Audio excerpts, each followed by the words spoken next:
은혜의 성지 투어를 떠나기에 너무 좋은 가을날. 오늘은 경기도 시흥에 찾아왔습니다. 서울을 중심으로 펼쳐졌던 메리 스크랜턴 선교사의 은혜의 향기를 바로 이곳에서도 느낄 수 있다고 하는데요. 메리 스크랜턴 선교사가 심은 생명의 씨앗이 어떻게 십자가 사랑의 결실로 나타내는지 먼저 구진의 교회 역사를 통해 함께 살펴보도록 하겠습니다.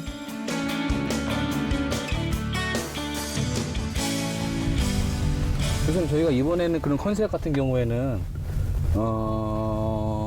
메리 스크랜턴과 스크랜턴 선교사님 그 어원의 선교사님인 거죠. 그렇죠. 사실은 스크랜턴의 그 영향력이라고 하는 것이 서울 장안에만 있었던 것이 아니고 네. 오늘 우리가 찾아가게 되는 한강 이남 지역에 한강 이남 지역에 어떻게 보면 초기에 세워지는 교회들의 그 영향력이 네.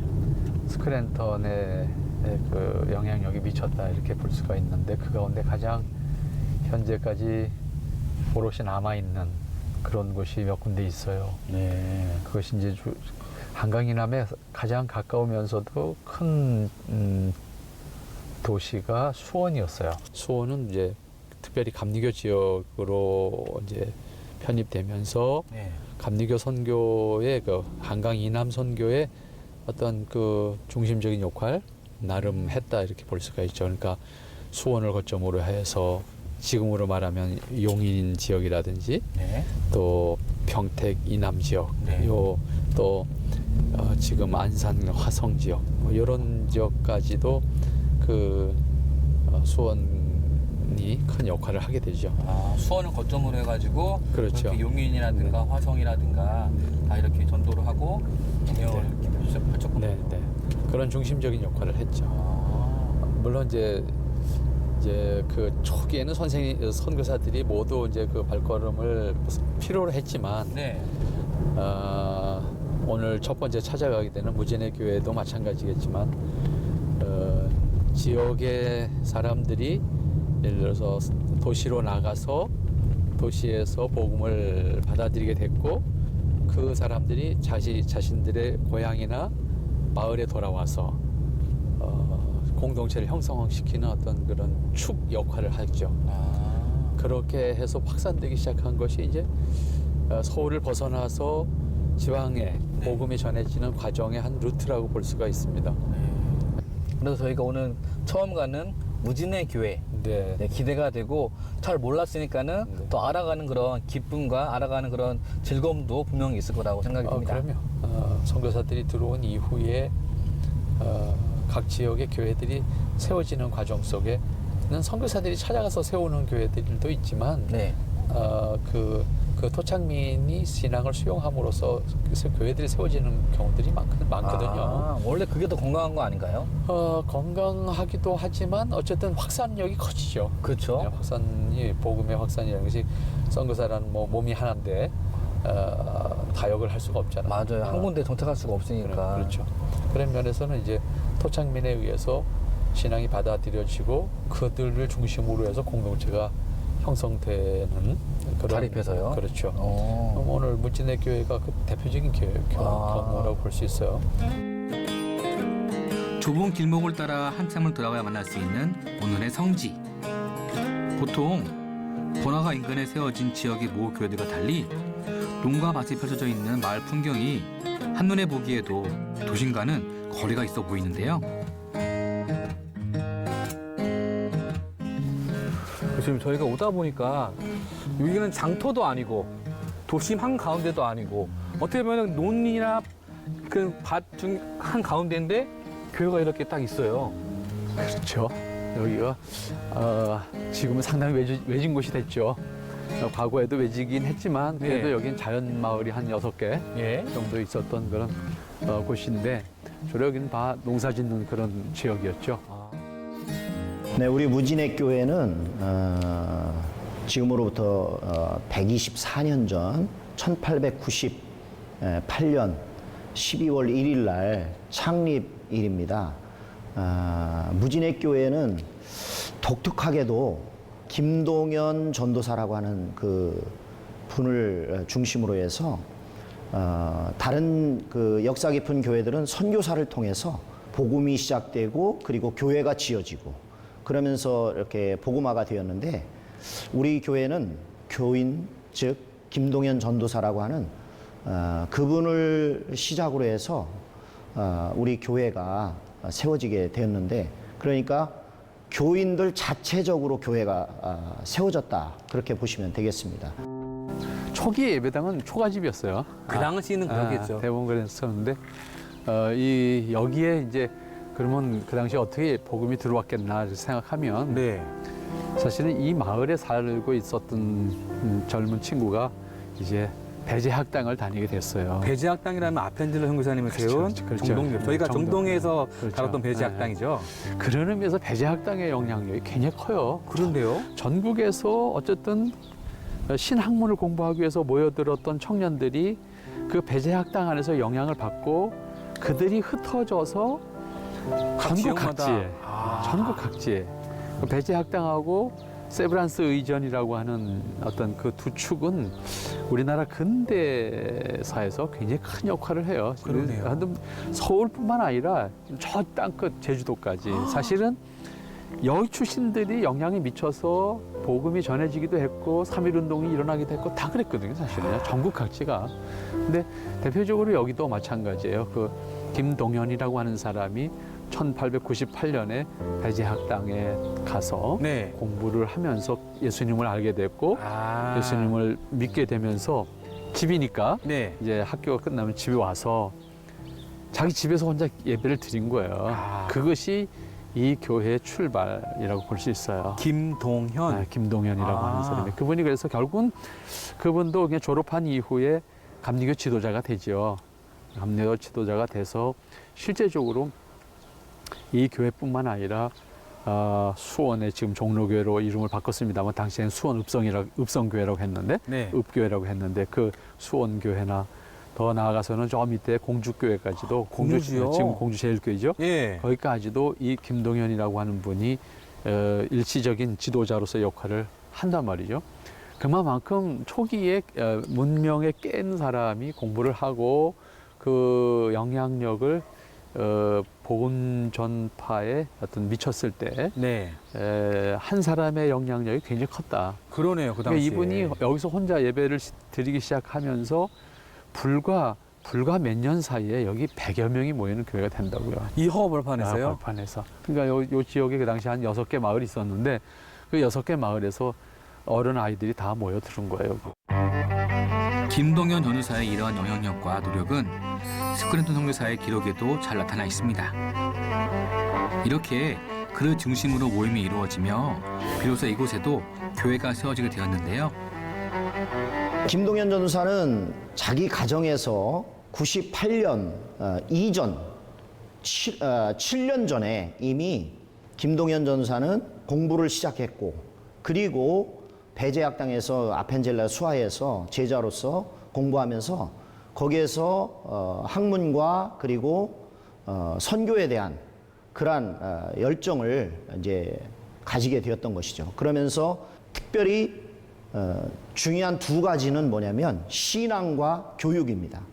그래서 신앙적인 것을 위해서 먼저 학교를 세워가지고 학생들을 가리키고 그리고 거기에서 신앙 교육을 시키고 그러면서 이 지역이 어떻게 보면 아주 시골 지역이고 산이 겹겹이 있는 그런 시골 지역이지만 이곳에서 신앙과 교육을 아이들에게 시키고 그리고 성도들에게 시키면서 아주 수준 높은 그런 교회로 시작했다. 그렇게 볼 수 있겠습니다. 처음에 그러한 역사들은.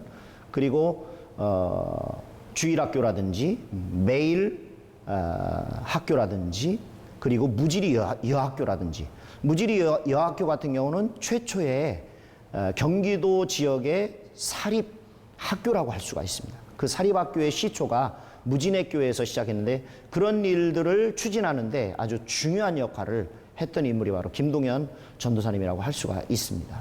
1902년에 공동체가 커지면서 네. 예배 초소가 별도로 필요했던 거예요. 그러겠죠. 그래서 아무래도 예배 붕원하니까. 초소를 짓게 돼요.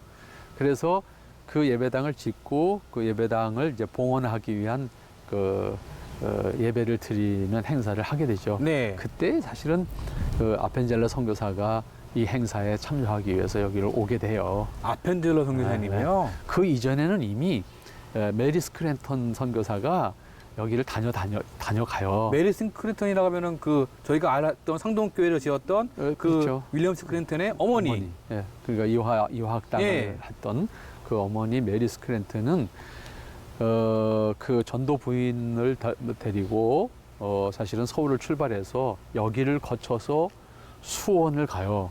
그래서 수원을 중심으로 해서 수원 인근에 있는 교회로 성장하는 그 공동체들을 어떻게 하면 세워갈까를 메리 스크랜턴이 그 일을 한다고요. 그러니까 메리 스크랜턴의 영향력은 이제 이 교회에서도 나타나게 돼요. 근데 어쨌든 예배당은 1902년에 처음으로 세워지게 돼요. 근데 그 당시에 1902년에 세워질 때에 메리 스크랜턴, 아펜젤러 선교사가 이곳에 행사를 위해서 오게 돼요, 주일에. 오게 되다가 오다가 사실은 여기를 못 와요. 왜요? 그것이 이제 당시에 바로 1902년이면은 일본과 러시아가 이제 전쟁을 막 거의 이제 붙으려고 막 준비하는 상태고 적대적 관계로 있었던 시대죠. 근데 그 당시에 이 경부선 철도 여기 서울서 여기로 올라 그러면 구로동을 지나서 이제 경부선이 안양으로 내려가잖아요. 네. 그 철도 그 철도 건널목에 이제 건널목을 건너와야 되는데 그 당시에 그 굉장히 삼엄했나 봐요. 그 철도를 뭐 지키기 위해서 아마 그 일제의 우리나라 침략 정책 수행의 구체적 발판이었던 경부선. 서울에서 무진회로 향하는 길에 이곳을 거쳐오게 되었던 아펜젤러 선교사는 일본인 노무자들과 마찰로 결국에는 다시 서울로 발걸음을 돌리게 되었는데요. 그래서 여기를 오기 위해서 저 밑에 이제 광명, 지금으로 말하면 광명시가 되죠. 네. 저 산 너머가 광명시거든요. 거기를 거쳐서 여기를 들어와야 되는데 네. 여기를 오기 위해서 이제 아펜젤러 선교사가 여기를 들어오는 과정 속에서 일본인 관리하는 사람들과 충돌이 이루어져서 네. 뭐 패싸움 비슷하게 이제 이런 상황이 만들어진 거예요. 그래가지고 선교사들이 이제 많이 얻어맞죠. 그래서 부상을 입게 돼요. 부상을 입게 돼서 결국 이 행사에 참석을 못하고 돌아가요. 돌아가서 그것이 이제 아펜젤러 선교사가 이 행사를 마치고 목포에서 있는 성서 그 번역위원회에 참석하기로 이제 돼 있었던 건데. 상동교회. 예. 근데 이제 그 사건 때문에 아펜젤러 선교사가 사실은 치료를 받아야 되는 상황이 돼서 네. 치료를 받고 늦게 출발하게 된 거죠. 그러니까 늦게 출발하게 되면서 사실 그 배를 타게 됐고 그 배가 결국은 사고가 났고 네. 그래서 순직을 하게 되죠. 그래가지고 그러면 여기 이렇게 네. 그러니까 아펜젤러 전 이해가 안 갔거든요 처음에는. 아니 여기가 왜 아펜젤러 선교사님이 순교하신 것도 아닌데 네. 순직 기념교회가 됐을까? 네. 1940년경에 윌리엄 선교사하고 흥업 강습소라고 있었어요. 그게 이제 무지리 여학교가 발전한 게 흥업 강습소로 발전하게 되었고 거기에 이제 이정호 목사님이라고 하는 분이 선생님으로 있었어요.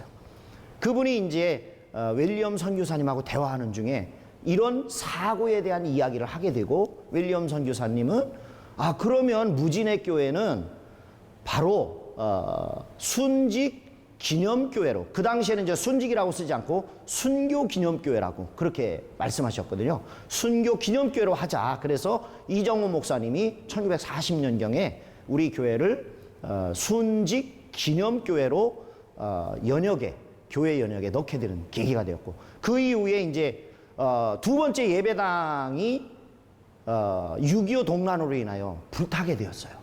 그리고 1952년경에 우리 교회를 새로 지어야 되는 거예요. 6.25가 이제 어느 정도 끝나고 새로 지어야 되는데 돈이 없잖아요. 그런데 윌리엄 선교사의 손길을 통해서 쉐어 에어로 목사님이 계시던 그곳에서 교회 학교와 그리고 그 여선교회에서 헌금을 모아가지고 우리 감리교회에 있는 그런 본부에 보내게 된 거죠. 그래가지고 그 본부에서 연락이 온 거예요. 윌리엄 선교사님이 이 헌금을 무진의 교회에 순직 기념교회를 짓는 데 써달라. 그런 말씀을 하신 거죠. 그러면서 두 번째 예배당을 지은 이후 그게 6.25 때 전소되고 세 번째 예배당을 1952년도에 짓게 된 거죠. 그러면서 그 예배당을 지으면서 그 예배당을 우리 무진의 교회 순직 기념교회로 하게 되었던 거예요. 아펜젤러 선교사와의 인연을 알게 된 윌리엄스 선교사의 제의와 스웨러 선교사가 있던 교회의 금전적 지원을 통해 지어진 무진의 교회의 세 번째 예배당.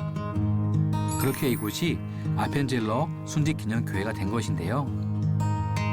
근데 어떻게 보면 이 벌판에 있는 작은 교회지만은 아펜젤러 선교사님의 그런 흔적이 있고 그리고 또 메리 스크린턴 선교사님의 흔적이 있는 참 독특한 교회인데요. 그러니까 메리 스크린턴의 어떤 그 행보가 굉장히 적극적이었기 때문에 네.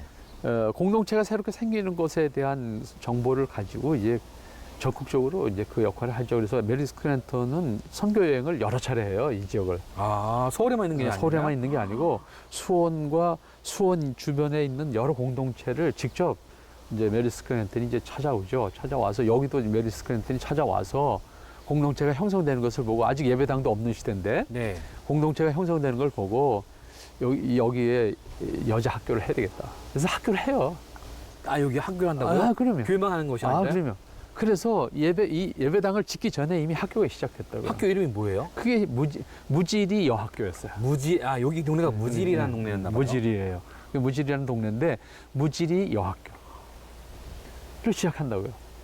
그게 1901년이에요. 이화학당의 설립자인 메리 스크린턴 선교사는 서울뿐만 아니라 농촌 지역 선교에도 주력하며 특히 농촌 지역 여성들의 교육을 위해 많은 애정을 쏟았는데요. 이렇게 설립된 학교에서의 교육 선교는 물론 공동체의 모임이 김동현 전사를 중심으로 성장해가며 복음의 불모지였던 이 지역은 점차 은혜의 땅이 되어 그 영역과 영향력을 넓혀갔습니다. 십자가의 사랑이 아름답게 꽃필 수 있도록 많은 이들이 생명의 씨앗을 심었던 헌신과 노력의 결실이 나타난 것이었는데요. 그리고 더 재미있는 것은 이제 그렇게 해서 시작됐던 여기 무지리 여학교가 네. 이 지역의 아이들을 이렇게 양성하는 과정 속에서 탄생하는 사람이 장명덕이라고 하는 사람. 여기 보니 정명도 전도사님이 계시네요. 이 장명덕 전사님이 1901년생이잖아요. 네. 그러니까 사실 그 학교가 시작될 때 태어난 그렇죠. 아이였잖아요. 예. 근데 그 아이가 이 학교에서 자라요. 이 학교에 자라서 참 귀한 역할을 감당하는 사람이 되죠.